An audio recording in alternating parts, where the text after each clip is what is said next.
I can't think of how to start this video, so I'm just gonna start it. I started listening to a new band and I'm gonna talk about it. This video was formed from a live ostrich. You're probably thinking, Tiffany, it's the end of the month. Where's New Music August? that's not happening this month because I really only fucked with 2 new songs this month. That's a lie. State Champs just released a cover of What's My Age Again by Blink-182 and I fuck with that. But does that count? I think it counts. I don't like talking about music that I don't like. If a song doesn't really stick with me, I feel really bad for talking about it. And like half the new music from this month didn't really stick with me. So I didn't want to talk about it. So instead, I wanted to talk about how I started listening to the score. I wrote down some notes and then I'm just gonna scroll through their discography, and if I have something to say about a song, I'll say something about it. First and foremost, a lot of people are probably thinking, like, if they know me, oh, the score is replacing Cemetery Sun. No! No band can ever replace Cemetery Sun for me. But speaking of Cemetery Sun, they've toured together twice. The Score and Cemetery Sun. I think they need to tour a 3rd time and come to Albany. Anyway, now that that's out of the way, shout out to my friend Alex. He is the one who got me to start listening to the Score. He was going to one of their shows, one of their recent concerts, and he was talking to me about it, and he sent me a couple songs, told me to listen to them, and I did, and I fuck with it. When I first started listening to their music, and I say that like I've been listening for a while, it's literally not even been a month yet, I always confused the score with the script, so I'm like, do I know any of their songs? And I didn't. Or so I thought. We will get to that though. What's funny is Alex sent me a snippet of their song Bad Days with Dreamers before it was released. I first listened to it and I'm like, it's not really my thing. Maybe I'll give the song a listen. Now it's one of my favorite songs by The Score. The most upsetting thing is The Score is coming to Albany, and they're coming to Albany on a Friday. I don't have any classes on Fridays, but I can't go. 1, because I can't afford tickets, and 2, because I tried to tease it to my dad and he didn't really get it. He didn't get that I wanted to go. So I'm not going, and that makes me really sad. My mom's trying to print something while I'm recording. Oh wait, is that paper in here? Yes, there is. Why is it not printing? Hello? Oh my god. Oh my god. One meltdown and an almost broken printer later, time to go through their music.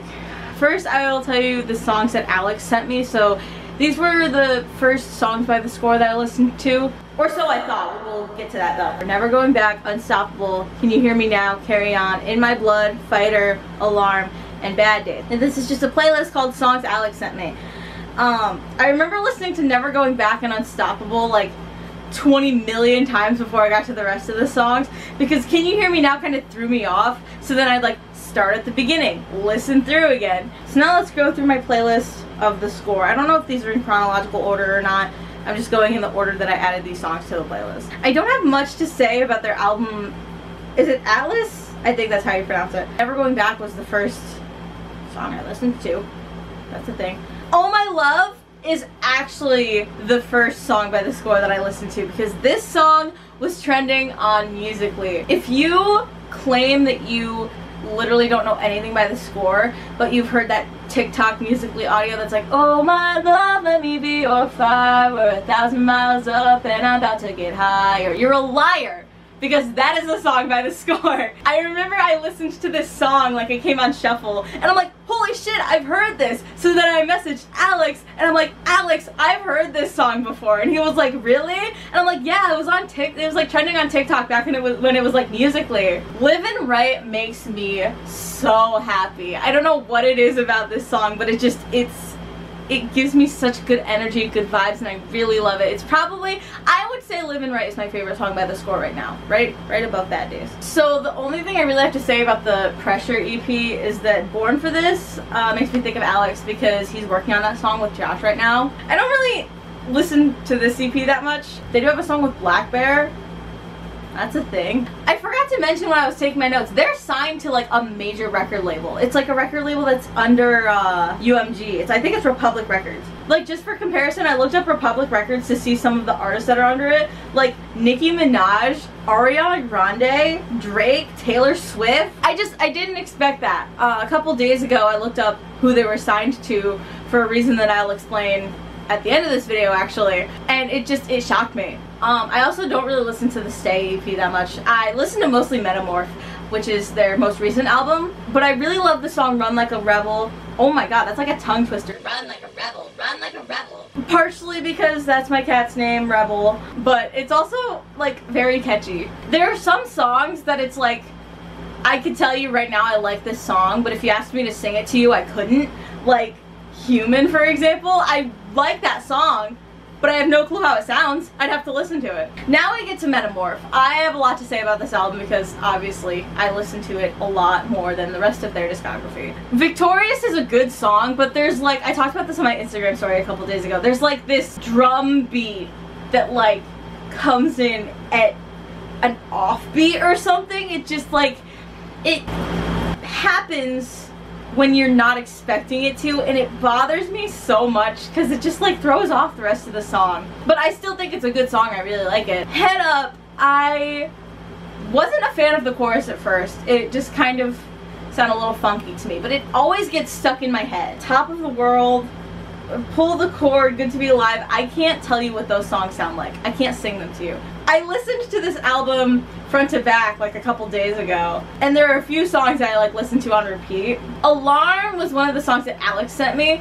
but it only really like stuck with me like a couple days ago. Big Dreams is one that like I can kind of tell you what it sounds like, but it didn't really stick with me that much. I like it, but it's like it doesn't stick with me as well as it did the other songs off of this album. The last 4 songs off of this album are my favorites. Enemies always gets me super pumped up. It's such like a hype song. Skeletons, there's a high note in this song that I really love. It's like, remind myself I'm the one who's gotta learn to let it go. I love that! I love that so much. I love singing it. It's just, I love listening to it. I love this song so much. Unfortunately, I'll tell you why in a second, but I'm never gonna cover a song by The Score for YouTube. I might do a mini cover of this song for Instagram, but if I were to cover a Score song for YouTube, it would probably be Skeletons. I really like this song. The chorus is also so fun to sing. It's just, man. In My Blood, the pre-chorus is so hype. I don't know what they put in this song, but it like gets me pumped up. And I know I said that about Enemies, but like the pre-chorus of In My Blood specifically, and also like I like this song because it's like motivational, you know? It's like, don't quit, don't give up, it's not in your blood. So yeah, I really like that song. Fighter, I will tell you, I think it was Fighter. The Score was posting on their Instagram story to like promote the tour, and I heard this song and I didn't know what it was, but I was like, oh my god, this sounds really cool. And I remember specifically it was the chorus. It was right where it was like, the monsters in my head will become the prey, I'm a fighter, like that part. And I'm like, this sounds really cool, what song is this? And I'm like, I'm digging this so much. So the last song is Bad Days. I tried to cover this song for YouTube. It was the first time in about a year, it's been almost a year now, since I started posting covers on YouTube again, and it got completely copyrighted. Now my covers get copyright claimed all the time, but it's fine. They just like play an ad before the video or something. Like, I don't get paid, so it's like, I don't care, play an ad, pay the artist. But probably about a week ago I tried recording a cover of Powerless by Waterparks. I did that thing where I put like me here, me from 4 years ago here, and it got copyrighted where it was like partially blocked, so like 33% of my subscribers could watch the video and the rest couldn't. I posted this cover, and I was, 1, very proud of this cover just as I was proud of it. 2, it was a cover with Alex, and 3, since we both do vocal lessons with Josh, we were gonna send it to Josh like, oh, look at this, we did a cover together, and it got completely blocked. Nobody on YouTube could watch it. So my first thought was, okay, I'll try messaging The Score, I'll try messaging Eddie, being like, hey, I want to cover your song, can I have permission? But then I realized yesterday or the other day or whatever that it's probably not up to them, it's probably up to their record label, but obviously I didn't know that when I was having a meltdown about it. That's why I had to look up their record label, because I'm like, oh, what if I try contacting their label, see if we can figure something out? Because if they were signed to like a smaller label like Equal Vision, I'd probably be more likely to message them and get some sort of response. Even if it was a negative one, I'd get a response. But Republic Records is under UMG, and UMG is the most evil when it comes to copyright. So there was no way I was getting through Republic Records to get this cover posted. I ended up putting it on Google Drive, put the link in my Instagram bio, still sent it to Josh. That's why I'm never covering a song by The Score for YouTube, ever. And yeah, that was me rambling about The Score. I don't know how long this video is going to be, but I haven't posted a talking video in a month, so I really wanted to record something and get it posted. If you liked this video, like it, maybe go check out The Score, subscribe, share with your friends, all that crazy, wacky, weird, amazing, fun stuff. Thank you so much for watching, and I never know how to end these things.